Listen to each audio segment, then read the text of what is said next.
Anthony Edwards at Jonas Valanciunas, yan ang ating pag-uusapan. Final seconds. Bryant for the win. Bang! Anthony Edwards ibinahagi ang experience na makalaro kasama si LeBron James at Kevin Durant para sa Team USA.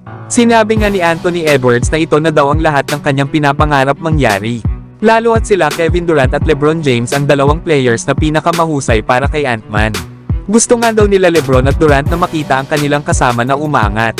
At ganun nga rin daw itong si Anthony Edwards. Samantalang nagbigay din ito ng pahayag sa magiging laban nila sa quarterfinals laban sa Brazil. Sinabi nga ni Anthony Edwards na ito na nga daw ang knockout rounds, na kung saan ang mga kupunan na pinakamahuhusay. Lalo at meron daw mga NBA players ang mga ito, kaya naman ay nakikipag-compete din daw ang iba nilang mga kalaban sa high level.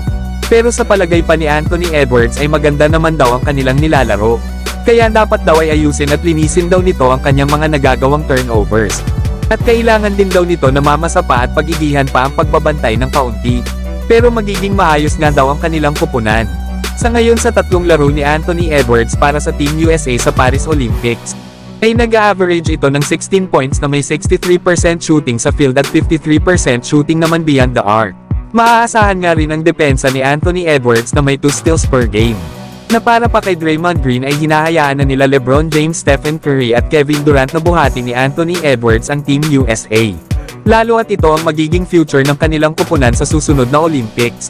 Kaya tingnan natin mga idol, kung si Anthony Edwards pa rin ba ang mamumuna sa Team USA katulad ng ginawa nito sa Puerto Rico.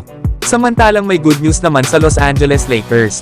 Dahil itong si Jonas Valanciunas ay willing nang i-trade ng Washington Wizards kapag naging available na sa trade.